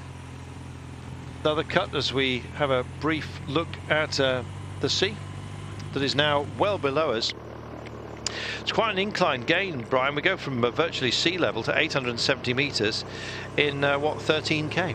Yeah, kind of kicked up at the bottom, but now it's settled down on this plateau, and the front two riders of Didier and Aranburu were making a bit of an effort there, and just saw the 10 kilometres to go and decided, well, the peloton are just behind, we're going to settle down and go back into the peloton, and we might see these two riders later. You can recover in a climb like this, but a nice tempo being set at the front by Bahrain Merida and the gold helmets. Well, Jaime Ronson just comes up on the other side of the road, as you can see there on the left hand side of the road, so right hand side in the green. And as predicted, CCC Sprandi are there along with Bahrain and indeed the United Arab Emirates team. It's Vincenzo, just having a look at his palmares, and he's a man with, of course, a great deal behind him, not least, of course, that fabulous win on the Tour de France. So going back to the Giro d'Italia this year, a race that whenever he races, he tends to at least be a feature and is more often a dominant force as well, and he will be most certainly for the centenary edition of the Great Race. 8.1 kilometres to go. They're just dancing around the road at the moment. No surprise to see UAE. Your choice, Durasek, mine of Jan Polanc, will be a feature today, but can they beat Nibali? That's the question. It's been looked after at the front of the peloton by Per Lizzotti and Sweetsoff. So both of the riders are looking after their team captain very well so far. They've settled down. The attacks have kind of stopped. We've hit this plateau and now we're starting to rise again. Trek pick it up. Julien Bernard is a good option for them today. They've got other cards to play as well. In fact, they carry some of their fast men very well into the inclines here. There, UAE just dispensing with anything extraneous. And Ricardo Zoidel. Oh, hello. Well, we talked about the strongman team. And if you want a strongman, then look no further. These are a Colombian outfit. And they're given to doing this sort of thing, Brian. I think everyone was expecting a few sort of punches along the way. But you've got to be careful. It's not a knockout blow. Yeah, we see them do this all the time. The Colombians are renowned for it. As soon as you saw a bit of space on the right-hand side, as soon as you go uphill, you're expecting the Colombians to attack. And why not? They've produced some great riders over the last decade and even before that. So, yeah, just the gap opened to the right-hand side. He saw an opportunity and he's given it his best. There we are. So it's Cepeda that has gone for it this time. Who else, though, is the big question. They've got 3 or 4, and look at that, just over to the side of the barriers, just letting others do the chasing as an attempt to break things down at the front of the pack, but it's not happening just at the moment. 7.3 kilometers to go. Big turn, big incline as well, and the camera bike's been told to stop auto pacing. That in the fight for pictures, Brian, the TV cameras can actually offer up a bit of assistance to a breakaway rider at a situation like this. Yeah, they can do, but I think everybody's waiting for about 5 kilometers to go. 5 kilometers to go, that's when we start to see this climb really kick up. Gets nasty. The run-in now, I'm afraid my own run-in is slightly different. It's not as complex as it was. The old finish line had several hairpins to deal with, 6 of them in fact, and we don't have that luxury this time by, but it's going to be enthralling nonetheless. Brian, there's some really spiteful, steep sections that we've still got to take on, so they will go into the back here. Yeah, it's about 6.1 at the moment. Then it kind of levels off a little bit. So you can just see a bit of gravel on the inside of these corners. But with about 5 kilometers to go, it does go up to a maximum of 15.5%. So that's when it starts to get a little bit grizzly for the riders. And then after that, 7.4, 6.7, 7.1, 7.1 to the finishing line. So the hardest part of this climb is still to come. Yeah, I think that's the problem. And you can see as well, just look at how the trees are growing into the side of the road here. We're on one of the steeper sections right now, and they come. It's hard to set a rhythm, isn't it? Yeah, it's really hard. You have to fight for position at the bottom of the climb. Then we had that plateau where it kind of eased a little bit. Didier and Aramburu were brought back. And then it goes up in steps. But I think after we get over the steepest part of this climb at 15.5%, the last 4 kilometers are fairly gradual at 7% only, which is fairly brutal. Yeah, yes, only. So here we're seeing the wreckage further down the mountains. This is Rubio, who's just going backwards at the moment. Trushev. Really, I beg your pardon. It is as we look further down the order. That's the King of the Mountains jersey, and clearly, I'm afraid, not a king of this particular mountain. But as Trushev, who earned that jersey yesterday. They've set the cameras nicely within the woodland area. 6 seconds our Colombian friend has at the moment on the leader's jersey. I don't think that includes Sasha Modolo. It might do, but I think he's further down the mountain. Yeah, I think he just saw him just go out the back of this group when we come onto the smaller roads about a kilometre ago, but he was still there. You can just see his kind of red and white jersey underneath the agile of his team, but yeah, we've seen a very good finish to the Flèche Wallonne, and I think this is going to be just as good a finish with a very steep finish to this stage today. Yes, hope you enjoyed that. If you haven't, I won't spoil it. If you happen to be with us and you're waiting to see those pictures, another thriller. as so many, of course, of the great races are. I know that they shout loud with their tangerine, but the CCC boys are almost entirely here. That's a good flotilla, if that's the collective term. Yeah, I've seen 3 or 4 of them, but as I said, it's the kit that they wear helps them stand out somewhat. I wonder if that's ever a disadvantage as well. Certainly when they move, you know it, you notice it very quickly. Vincenzo Nibali, I think, is keeping his powder dry at the moment, and will be waiting to enact something potentially lethal. With 6.3 kilometers remaining, I mean it metaphorically, of course. Here we are, Sebastian Rabiš, I'm afraid. Rabiš, there he is, wearing number 5, still grinding into the incline. One of the favoured sons of the Felbermayr team, but I think it'll be about Zoidel for them today. 6.2 to go, and Nibali looks unhurried and untroubled in 4th place within this group, Brian. Yeah, he does, and it's just kind of settled down. We're soon to hit the steepest slope. Still 40 to 50 riders in this front group. Everybody's settled down into a kind of rhythm. The attacks were kind of fast and furious at the bottom of this climb, but it has settled down. But we're expecting, when we get inside to the 5 kilometers to go, some more attacking. Well, it can be a real burden coming into a race as a favourite, but Vincenzo Nibali seems to have sustained it well. What do you think made him pick this one instead of the Tour of the Alps? I think he didn't want to go up against the rest of the GC contenders for the Giro d'Italia. He's decided to come here and maybe get some glory, get some confidence, and yeah, I think maybe they looked at the weather conditions as well. It's where you are, it's what your team want to do, and sometimes you don't get a choice. But last year we saw a few of the sprinters come here, and probably less of the GC contenders, and I think over the 3 years this race is revamped. That Nibali is probably the strongest contender they've had. I always think about Nibali as being a little bit mentally fragile. If things aren't going his own way, he does get a little bit emotional, and I think he needs to be nursed, especially approaching some of the Grand Tours. Not exactly wrapped up in cotton wool, but he needs to have a route, if you like, that suits him emotionally, and I think that's the reason why he's here. You're quite right, Brian. Yeah, it's a choice, and it's not overly far from Italy, so it's for the Italian teams it's nice and easy. They can get you know, the trucks and buses and everything out there, but Nibali has just chosen this one with only two mountain stages. This one, okay, it's shortened, and you know, the other one in stage 5, he's decided to come here. And there he is, almost dead centre of your screen at the moment, with his Bahrain team around him, as you can see, including the Belarusian champion Konstantin Svitzo in that white champion's jersey he's given to wearing.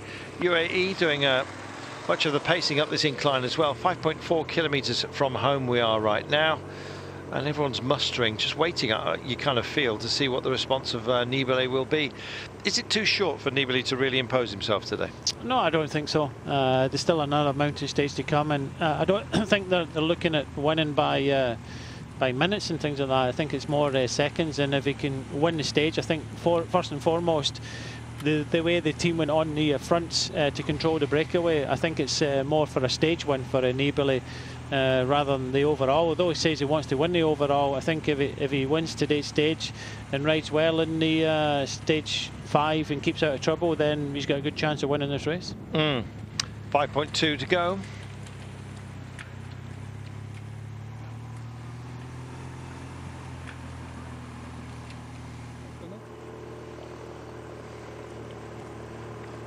Pace has kicked up. There's some scalps to be had out here today, and Bicicletta's strongman want to be part of our thoughts for the remainder of this race, which is why the rather waspish yellow and black have come to the fore here. Just behind you can see the gold helmets of Bahrain, including the champion of Belarus there wearing his white champion's jersey from his home nation. But the man they're thinking of is Vincenzo Nibali. Everybody, of course, within this group and indeed this race are worried about Nibali and what they can do to stop him, and CCC's Brandi Polkovici are one of those teams that can offer something. Their main weapons here are Jan Hurt, who's just back from altitude training. We expect him to go well. Felix Großhartner and maybe Michael Schlegel as well. They have some firepower, and as you can see on this climb, that will finish off many today, I'm sure. You're seeing the likes of Kizalowski here from Meridiana Carmen team just starting to suffer. He won't be alone at the end of the day. A lot of quick men have found themselves chucked out the back as the pace has picked up, imposed by the climbers today. The fast men will have some fun tomorrow, and CCC have got enough personnel to start mixing it, and they've decided to impose themselves right now. They've just rolled off into the air assist that's being offered up by the camera here, just to one side of it. But many more rolls of the dice to come here, Brian, and the Poles love this sort of game. Yeah, when you have many riders in the front group, you can afford to burn some matches, and CCC Sprandi Polkowice decided to do that. They know that if this fails, they've got other opportunities, and you know, a good manoeuvre here, putting the pace on, and he's got a fairly good gap there, probably the biggest gap that we've seen of the recent attacks. Well, he's got plenty of motorcycles to play with as well at the moment. Just looking further back, and the response has come from Oscar Sanchez of the Strongman team in the yellow. Just maintaining their tempo though, which most teams at World Tour level are given to doing. And as you can see, Bahrain Merida just keep it sensible and just sail back into that void. Just looking along the backs here, and you see what sort of gap it is. This is the remainder of that group, and in fact it's Gomez for Bicicletas Strongman who's right there. You can see as well that Caicedo, they're rack full of Colombians, and we know that they can climb so very, very well. Jaime Rozon is also there for Caio Rural. I'm just trying to see who's with him. I think it is Aranburu, who's still part of proceedings. 3.5 kilometers to go. So Brian, the steepest part just about to arrive. Yeah, Samuelau, you can just see the way he's riding. He's you know, he's giving it everything he can. He's looking back at too often for me, which means he's been sent out there. He's been sent out there to try and increase the pace, because CCC Sprandi Polkowice had 6 riders in this front group, so they can afford to do this riding and attacking style. And but he's looking back. He's really suffering, trying to hang in there. That's Puczynski, his teammate, just a little bit further down the order. That is Aranburu. Too far back for my liking. Caicedo in the yellow and black. Might be a feature a little bit later on, but I think he's possibly just going to, he's here on minding duties. Good as well to see Mejas of Novo Nordisk, who's in this front group. The team dedicated to raising awareness about diabetes, of course. All of them sustain that condition. So here we are, 3.2 kilometers from home. He's still there, Brian. He's working the incline well. Yeah, he is riding. I think we've got a reaction from Bahrain Merida now, but it's a good climb by Samuelau. He's trying hard, but when you've got numbers in the front group, why not? 3 kilometers to go to the finish, and we're expecting some more accelerations. I think that CCC Sprandi might well be the reason why they're battling to stay in here. They may well lead the team competition as Puczynski tries to keep it there. Samuelau looks back. He's on a hiding to nothing, but it could have been a good move. He's allowed his teammates to sit in and forced Bahrain, of course, to do some work on behalf of Vincenzo Nibali. And there is Nibali. He's just behind the white jersey at the moment of Suizu. So good tactics. Nice to see. Jaime Rozon is also embedded here for Caio Rural in the green, just behind Vincenzo Nibali. So many CCC Sprandi boys here. I think they may well have the team lead by the end of today. As there's our defending champion rolling with it, Kvasina. Yeah, Canola is also kind of hanging back at this at the end, back of this group for Nippo Vini Fantini. So it's starting to get a little bit difficult for the riders now. Pellizotti just takes his radio out his ear. He's got Suitsui behind him, and then Nibali is queuing up. Just see Jurasek just starting to move up a little bit now. They know, as I said, they ride with these riders week in, week out, and they know that Nibali's setting himself up, and the increase in pace is causing some damage now. And you just see some of the faces now starting to pull, and it's going to be a very difficult finale here as Pellizotti does his job, and now it's up to Suitsui. Yes, indeed. Just looking, Jan Palanki is, Ricardo Zoidl is up there as we look at his teammate, Kvasina. Zoidl himself took the Queen stage, the run to Uka, which we'll have on the stage 5, day after, well, in 3 days' time, I beg your pardon, the penultimate stage of this terrific race. He won that last year, so he can take a nasty incline. And you can see the screes that have just thankfully settled, and you can see how the gaps are starting to open up here. There's going to be a lot of hurt tonight. Yeah, you just see that Bahrain Merida started to increase the tempo at the front. They wanted to string it out, and Pellizotti had done his job, and he swung over. Now Konstantin Suitsov has gone to the front of the Belarusian champion and increased the pace, and it can only be for one man, Nibali, and there he goes. Here he goes. Nibali decides to say goodbye to everybody. Rozon beds in. Durasek also wants to join the fun, and this is Nibali's time. Just 1.8 kilometers to go, and CCC looking a little bit second-hand at the moment. Nibali not looking back, doing his own thing. He's burnt his teammates, and as expected, he's up to the 4. He still maintains Suitsui, though, as a help should he need him, and it may well be he acts as a little bit of an anchor right now. Good work into the mountain. Yeah, it was. He decided to go sooner rather than later. He didn't want to wait for Suitsov to do his turn, so he's increasing the pace. He's putting his radio back in. He wants some information. Jurasek is hanging in there in the 3rd place there. Well, they weave across the road at the moment, not wanting to add too much, but there's only 1,500 meters remaining, don't forget. 1.5 kilometers from home, into the dappled sunshine here. You just feel like somebody here other than Nibali may well get the jump on him.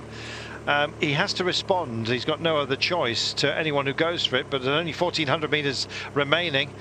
Still, they're just taking little toots of drink here, and spotting the gaps as well as they look further back. 2 from CCC. All against Nibali at the moment. Durasek looking threatening.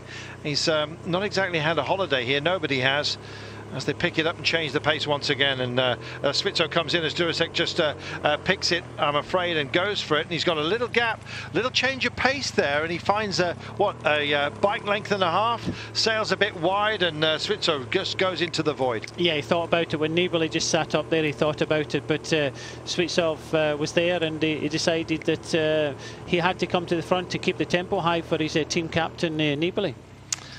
Well, Rozon also very much in proceedings here as we look further down the order. That's Zoidl, I'm afraid, who's been found out today. He's not part of that lead group. There he is in the blue.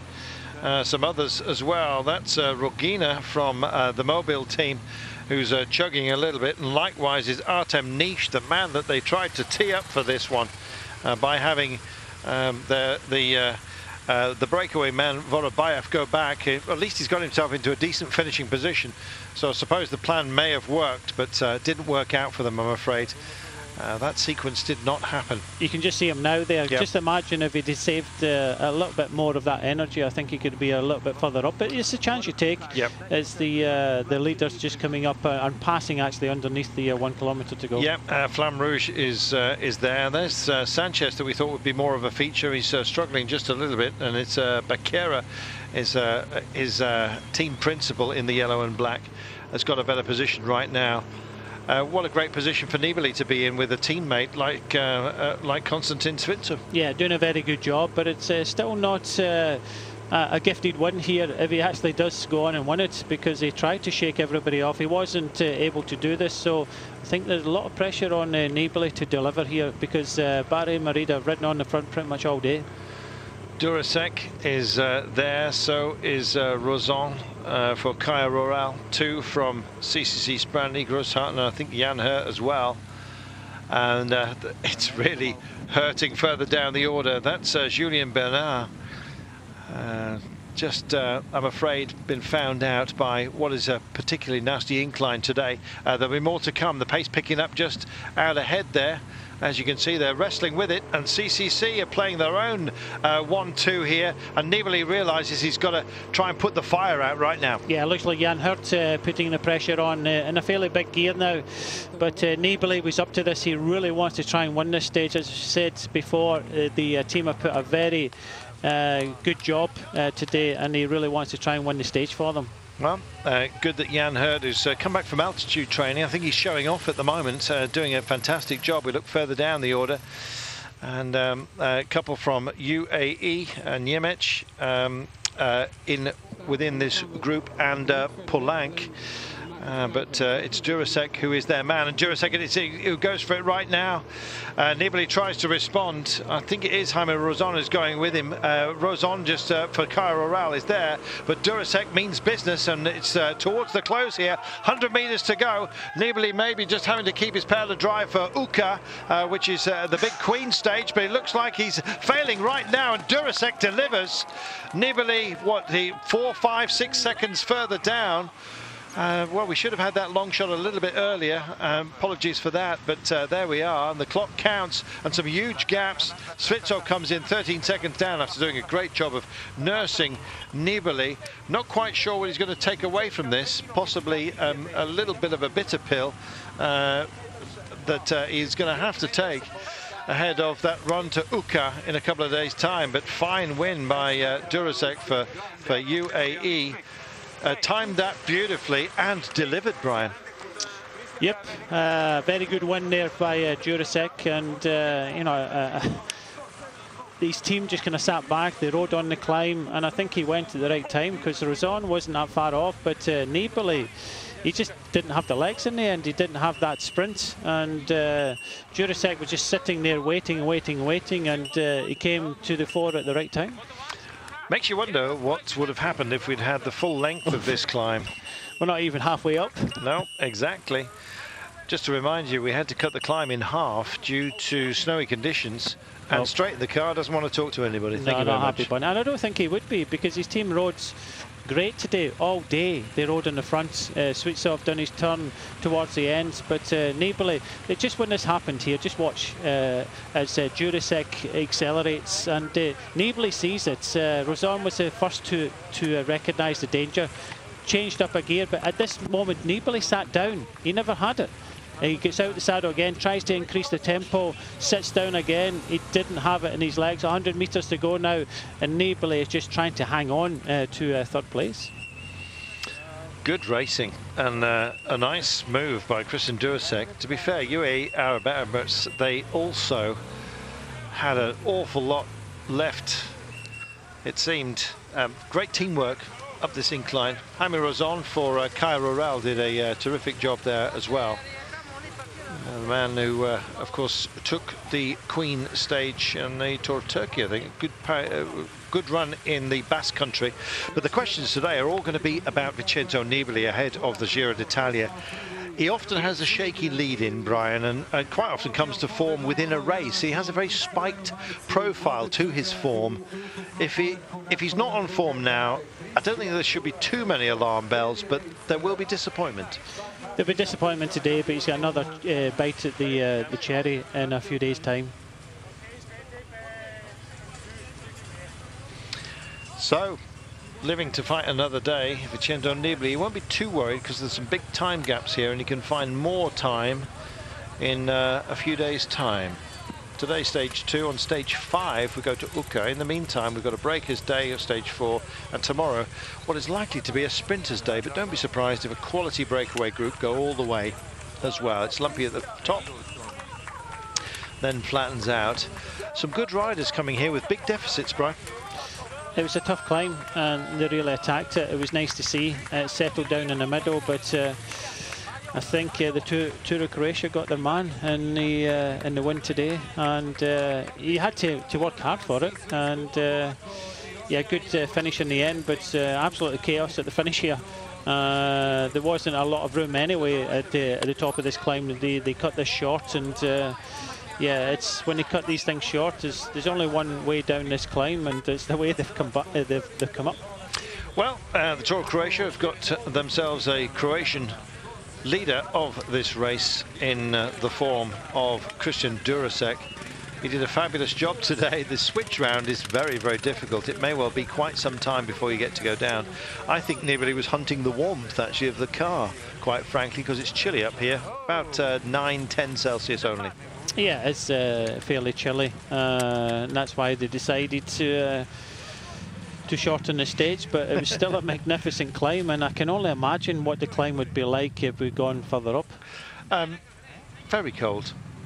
An incline, well, we would have finished at 1,718 metres. As it is, we're 870 metres above the ocean. Or indeed the sea. Still get a nice view. Just waiting for the official confirmation. But Durasek takes this one. He was he went safely yesterday, but imposed himself when he had to. Here he is. Excellent win. What was worse, the climb or strong wind? For sure it was worse of the climb, but with a lot of wind, by the wheel you could stay pretty well. Bahrain did really great job, and in the final I had a good legs, and I just surprised them from behind, and I won. This is your first win this year, and what does it mean for you for the rest of the season? Yeah, for sure it means a lot, because last year I didn't win anything, so after 1 year and a half I was hungry for do some good results, and with victory it's perfect. Yeah. And finally, what is your main goal for this race? GC? Yeah, for sure. We will try to defend the jersey. For sure, I'm happy with stage win. It's still a long race, but for sure we will try to defend the jersey. Congratulations and thanks. Thank you. And congratulations as well. The man who now leads this race is Christian Durasek of Croatia, of course, in the Tour of Croatia. Lovely sunny day gives a lie to what happened last night. Snow blew in and meant that today's course had to be shortened. And in fact, it was shortened by a significant margin. They had to chop the final climb in half, and as a result, instead of 28.7 kilometers, we did 13.3 of it. We also had a breakaway out there today. They settled themselves in nicely, and in fact, Anton Vorobayev did a lot of work. He picked up intermediate sprint points, he picked up King of the Mountains points, and then he picked up his radio and was told to drift back and try and help out Artem Nish. Now this was a strange move. He wasn't very happy about it, I'm afraid, our man from the breakaway. Vorobayev issuing all kinds of oaths, not translatable, or even if they were, they wouldn't be printable. And so it left a trio out front to go for it. They sort of hoovered up the last of the intermediate sprints, but it was all down to the final climb. And once we got through Podgora, it was a switchback and time to take on a real test. Vincenzo Nibali's team did a great job. Bahrain Merida were up towards the fore, and despite Didier and indeed Deva going for it up the climb, they were taken back in. It was Aranburu of Kaya Rural. They had other cards to play in the form of Jaime Rozon. And indeed, Nibali was busy burning up his teammates and had a couple of pushes to try and shake everybody off. Rozon was sticking with and couldn't be shaken, and likewise Christian Durasek and a couple of teammates from the United Arab Emirates team. And in the end, it was Durasek that had the legs to deliver. sailed over the line. In fact, Nibali just fading at the last to finish in 3rd place on the day. Questions to be asked, but answers I'm sure will come. And here is not only the day's winner, Christian Durasek, but also our overall leader in an impromptu podium that's being set up here. But we're looking at our leader, and I think it may well be some time before we get standings due to transponder issues today, which knocked out the helicopter shots by the looks of things. We had a lot of groundwork, which was impeccably delivered, by the way.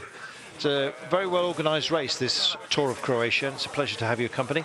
I think it's going to be a while before we get to our ceremony and the leader's jersey. They're trying to find which bag it's in because it's all poly bags to the fore by the looks of things. So it looks like we're going to take our leave from you today, but we remind you that we'll be racing again tomorrow as we head to Zadar. It's a lumpy profile at the top. 237 kilometers makes it the longest stage of this race. It's climbing up to the halfway point, and then we'll be sprinting at the last. Great to have your company. Hope you can join us again, same time, same place tomorrow. Eurosport, your home of cycling. We roll on as the fast men may well have their fun. Enjoyed it today. Trust you did too. Durasek most certainly did. He's our new leader. Well, still they ride in. Some huge gaps today. A tough ask to take it on. Tougher days still to come, including a long one tomorrow.